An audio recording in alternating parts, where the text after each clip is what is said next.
So hello world, welcome to another tutorial, and in this tutorial I will be coding a browser with Godot. So will this browser have HTML rendering capabilities?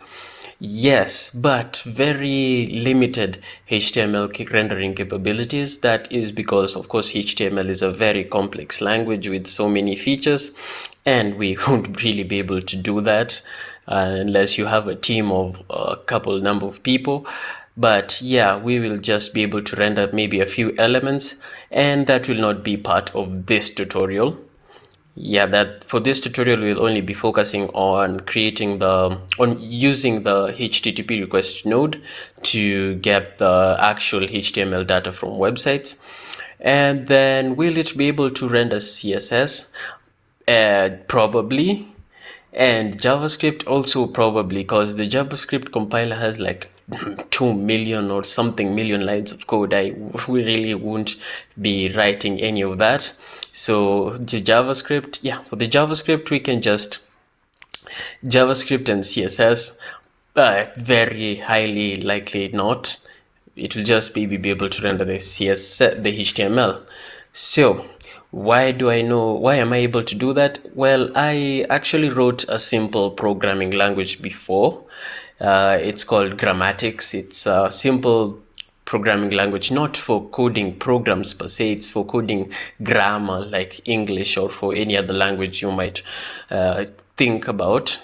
Its link is in the description, and you can find it in my GitHub. You can also start the repo. Yeah, it's a very nice project. You can look through it. It's a context-free grammar generator. It was influenced by Daniel Schiffman's coding tutorial on CFG. So yeah, let us get to this tutorial. So once again, if you like this kind of content and you would like to see more in the future, please do consider subscribing to the channel and also hitting the thumbs up button and getting this video pushed out so that I can be more motivated to creating the HTML parsing side or HTML rendering side of this tutorial. And also, if you have any questions or suggestions for content you'd like me to do in the future, feel free to leave them down in the comments. And with that, we can get to the tutorial. So in the scene currently, all we have is the basic layout of the project. So I have the root node, the panel that acts as the background, a VBox container which has two nodes inside. One is a HBox container which holds our search bar and search button. So we will be typing our URLs here, and then we press the search button and we'll be able to get the HTML data. And also for the search bar, we have our our text, default text, which is https:// so you don't really have to write that every time you're opening the browser. And then we also have another HBox container with two text edit nodes. This one isn't actually supposed to be a text edit node. It's supposed to be just a control node. So I'll change that. And then, yeah, that's what we have. So we have our one text edit node for looking at the HTML, and the other one is for where the rendering will be happening. So we'll be able to see the buttons. Then we also have our HTTP request node, and this is the node that will be sending the data to the internet and then receiving it so that we can be able to process it and see the data. So with that, we can get to scripting. So I will just attach a script to my main node or to my root node, and then I will just delete the default text, or part of it rather, the process text, because we don't really need it. Then I'll just remove this comment. And then the first thing, of course, I will do for most of the projects is to reference every node that we are going to be using. So for example, var search bar, it's supposed to be at already. The variable or the variant search bar is equal to our search bar, and then I will just do this for every other element, or every other node I require. So I'll just fast forward so you don't have to watch me do this.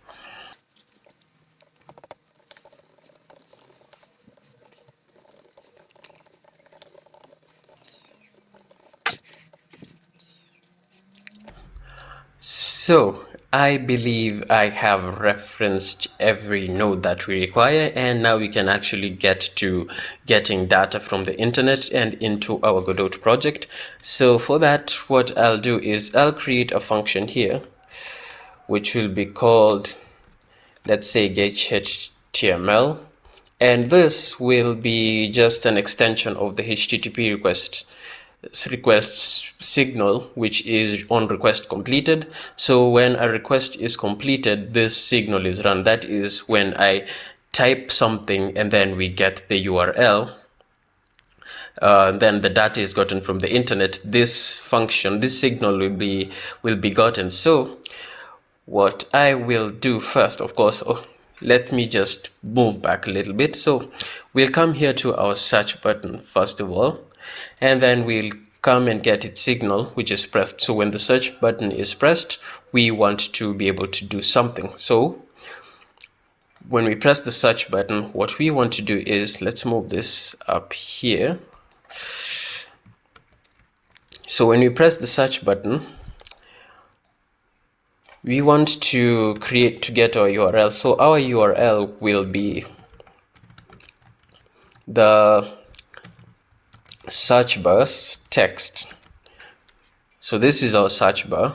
I called it the search bar. So our URL will be the search bar's text, and then we are going to use the HTTP request node to get that URL. So HTTP request.request URL. So this is also some sort of HTTP request tutorial, but we are not really getting deep into it. So if you want to put in other parameters like the headers, you can put them over there. I think the headers in Godot are like an array of some sort, but I won't be getting into that. For this tutorial, we'll just be using the first argument, which is the URL. So HTTP request.get request, this URL will send data to the internet, and then once the data is gotten and it comes back, the HTTP request signal, request completed, will be run. So what we can do is we can just take this signal, of course. I can just remove this function. I don't think we really need to get more complicated than this, so we can just remove that function and also this ready function. So we can just take the signal for this tutorial. I don't really want to get too complicated. So on HTTP request completed, so when we get our data from the internet, what we want to do is var document. So the HTML text is basically called a document. So we can just call this text or document is equal to the body over here. So when we get the data from the internet, we'll have a few types of data. This will be the result and maybe the response code. I think this was like supposed to be like 200 or 400 or whatever's, and other different response codes like 500. And then headers will be the headers gotten from the internet, and then the body will be the actual data that we need. So we are going to take the body, and then we'll say body.get string from UTF-8. So basically most HTML text is usually saved as UTF-8, so we are going to convert that into a string, and then we will set our document display dot text equal to our document or our text. The document display is the text edit over here, and it's where we will be displaying the HTML. So with that, we basically have the simple functionality of a browser. Let us test it and see if we'll be able to get the data.